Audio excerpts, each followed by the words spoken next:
Assalamualaikum anak-anak. Gimana kabarnya semuanya? Semoga selalu baik-baik aja ya. Dan selalu semangat dalam belajar walaupun di tengah-tengah pandemi corona.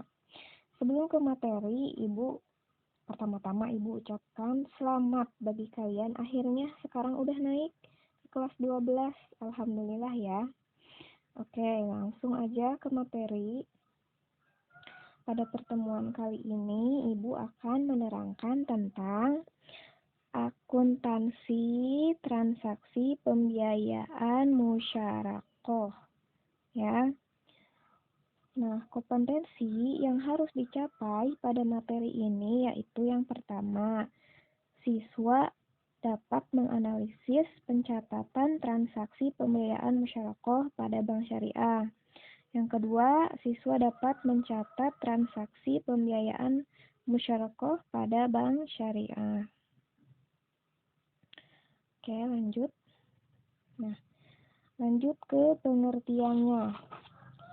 Pengertian dari musyarakah yaitu merupakan akad kerjasama di antara para pemilik modal yang mencampurkan modal mereka untuk tujuan mencari keuntungan. Pembiayaan musyarakah dapat diberikan dalam bentuk kas, setara kas, atau aset non-kas, termasuk aset tidak berwujud seperti lisensi dan hak paten. Kemudian, laba musyarakah dibagi kepada mitra secara proporsional sesuai dengan modal yang disetorkan, baik berupa kas maupun aset lainnya, atau sesuai dengan nisbah yang disepakati oleh semua mitra. Sementara itu, rugi dibebankan secara proporsional sesuai dengan modal yang disetorkan, baik berupa kas maupun aset lainnya. Dikarenakan setiap mitra tidak dapat menjamin dana mitra lainnya, setiap mitra dapat meminta mitra lainnya untuk menyediakan jaminan atas kelalaian atau kesalahan yang disengaja. Nah, kemudian di sini ada beberapa hal yang menunjukkan adanya kesalahan yang disengaja. Yang pertama, pelanggaran terhadap akad, antara lain penyalahgunaan dana, investasi, manipulasi biaya. Ibu ulangi ya. Yang pertama, pelanggaran terhadap akad, antara lain penyalahgunaan dana investasi, manipulasi biaya, dan pendapatan operasional. Yang kedua, pelaksanaan yang tidak sesuai dengan prinsip syariah. Nah, itu. Jadi pengertian musyarakah yaitu merupakan akad kerjasama di antara para pemilik modal yang mencampurkan modal mereka untuk tujuan mencari keuntungan. Ya, itu pengertiannya. Kemudian di sini ada landasan hukum. Ya, untuk landasan hukum pembiayaan musyarakah, yang pertama ada di sini surat SOD bunyinya, dan sesungguhnya kebanyakan dari orang-orang yang bersyarekat itu, sebagian dari mereka berbuat zalim kepada sebagian lain, kecuali orang yang beriman dan mengerjakan amal soleh, dan amat sedikitlah mereka ini.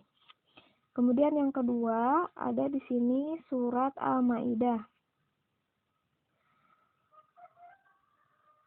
Hai orang-orang yang beriman, penuhilah akad-akad itu. Kemudian yang ketiga ada hadis Nabi riwayat Abu Dawud dari Abu Hurairah.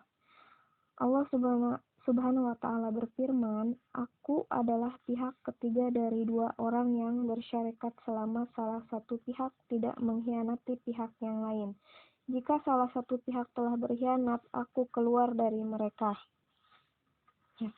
Kemudian selanjutnya ini ada dari Fatwa Dewan Syariah Nasional Majelis Ulama Indonesia. atau Fatwa Dewan Syariah Nasional MUI nomor 08 garis miring DSN strip MUI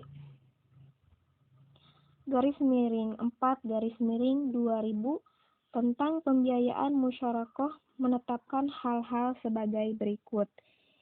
Ini Ibu lampirkan untuk kalian catat ya. Ini Ibu lampirkan, kalian catat yang nomor 5 ini. Di antaranya ini ada 4 poin sampai D ya. Kalian catat dan kalian baca kemudian pahami. Begitu. Selanjutnya ini adalah tentang analisa pengakuan dan pengukuran transaksi pembiayaan musyarakah.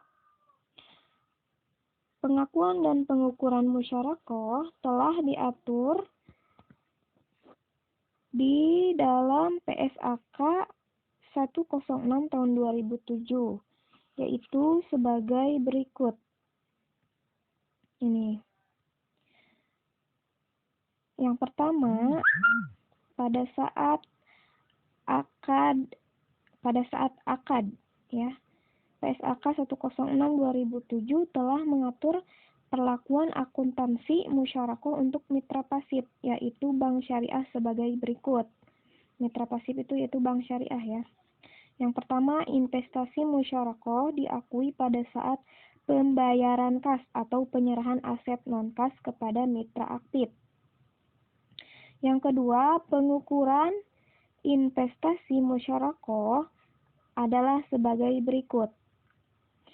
A. Investasi musyarakah dalam bentuk kas dinilai sebesar jumlah yang dibayarkan. Jurnal yang dibuat oleh bank syariah adalah sebagai berikut. Nih, investasi musyarakah kas pada kas. Ya, di debitnya investasi musyarakah kas pada kas di kreditnya. Jadi di sini kan yang A, investasi musyarakah dalam bentuk kas dinilai sebesar jumlah yang dibayarkan dengan jurnalnya sebagai berikut, yaitu di debit investasi musyarakah kas dan di kreditnya kas. Yang kedua itu yang B, investasi musyarakah dalam bentuk aset non-kas dinilai sebesar nilai wajar, dan jika terdapat selisih antara nilai wajar dan nilai tercatat aset non-kas, selisih tersebut diakui sebagai satu keuntungan tangguhan dan diamortisasi selama masa akad, atau bisa juga diakui sebagai kerugian pada saat terjadinya. Jurnal yang dibuat oleh bank syariah adalah sebagai berikut. Di debit, investasi musyarakah aset non-kas sekian, kemudian di kreditnya keuntungan tangguhan selisih nilai sekian, kemudian aset non-kasnya sekian. Jadi di kreditnya ada 2 akun ya. Kemudian kalau misalnya kerugian, ini di debitnya investasi musyarakah aset non-kas sekian, di debit lagi kerugian selisih nilai sekian, kemudian di kredit ada aset non-kas. Ya, gitu. Lanjut, kita langsung aja ke contohnya ya. Kalau misalnya menjelaskan gini agak kurang ngerti, makanya mendingan kita langsung ke contoh aja. Ini contoh 1. 1 Maret 2020, Bank Syariah Mega menandatangani akad musyarakah dengan PT Astari dalam usaha garmen untuk masa akad kerjasama selama 20 bulan yang akan jatuh tempo pada 1 November 2021. Bank Syariah menyerahkan kas sebesar 200 juta rupiah dan mesin produksi sebanyak 10 unit. Nilai buku mesin adalah 90 juta per unit. Sedangkan menurut penilaian yang wajar, mesin tersebut dinilai sebesar 100 juta. PT Astari menyerahkan keahlian dan dana kas sebesar 200 juta. Pembagian hasil didasarkan pada nisbah yang disepakati, yaitu 40/60. Bank Syariah Mega per PT Astari, atau 40 kepada Bank Syariah Mega dan 60 ke PT Astari atas dasar laba kotor. Sedangkan untuk kerugian, pembagiannya berdasarkan setoran modal atas transaksi tersebut. Jurnal yang dibuat oleh Bank Syariah Mega sebagai mitra pasif adalah sebagai berikut. Jadi kita buat jurnalnya. Ini berpedoman pada yang tadi ya, ini investasi yang B. Investasi musyarakah dalam bentuk aset non-kas dinilai sebesar nilai wajar, dan jika terdapat selisih antara nilai wajar dan nilai tercatat aset non-kas, selisih tersebut diakui sebagai keuntungan. Kalau ini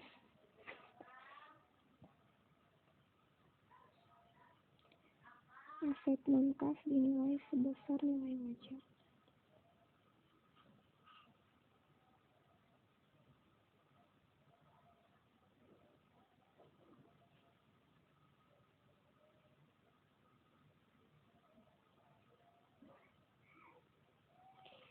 Oke, lanjut.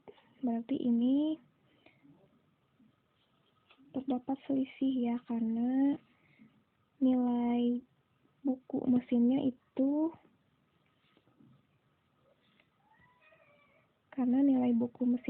adalah 90 juta, sedangkan untuk nilai wajarnya yaitu 100 juta.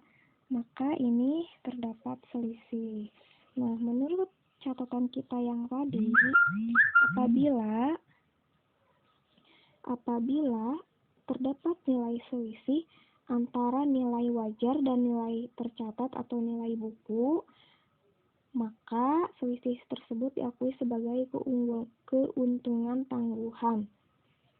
Ya, karena ini dikarenakan nilai bukunya itu 90 juta dan nilai wajarnya 100 juta, artinya nilai buku lebih kecil daripada nilai wajar, maka ini masuknya mendapat keuntungan. Jadi ini masuknya ke akun keuntungan tangguhan selisih nilai. Untuk jurnalnya, nah ini dia jurnalnya. Tunggu ya. Pada saat menandatangani akad. Pertama tanggal dulu, 1 Maret 2020. Akun yang pertama itu di debit investasi musyarakah kas 200 juta. Kemudian di debit investasi musyarakah mesin 100 juta. Kemudian di kreditnya keuntungan tangguhan selisih nilai 10 juta. Kemudian mesin 90 juta, kasnya 200 juta. Jadi ini debit kreditnya balance. Terus muncul pertanyaan, kenapa investasi musyarakah kasnya 200 juta? Karena kita lihat dari soal di sini. Di sini kita lihat Bank Syariah menyerahkan kas sebesar 200 juta.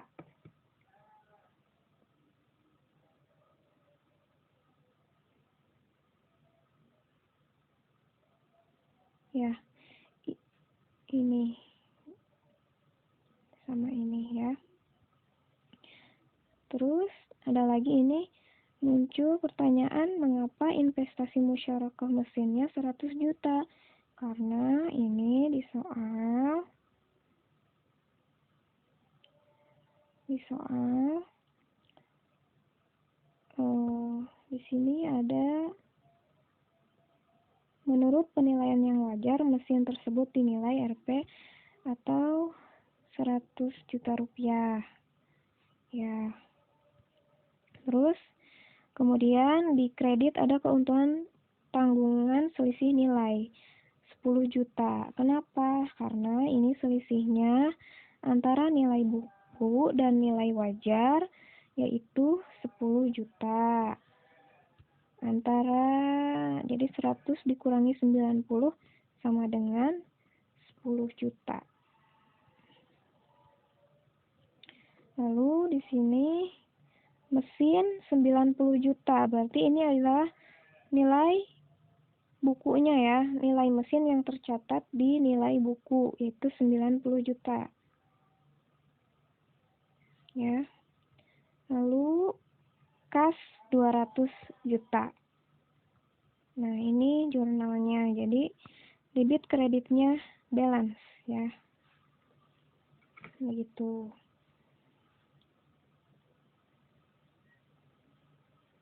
Lanjut akad yang kedua. Mengakui keuntungan selisih penilaian aset non-kas musyarakah pada akhir periode 1 Maret sampai dengan 31 Desember. Jadi pada saat mengakui selisih penilaian, mengakui keuntungan selisih ya. Di debit keuntungan tangguhan selisih nilai 5 juta. Kemudian di kreditnya keuntungan selisih nilai aset non-kas Rp 5 juta rupiah.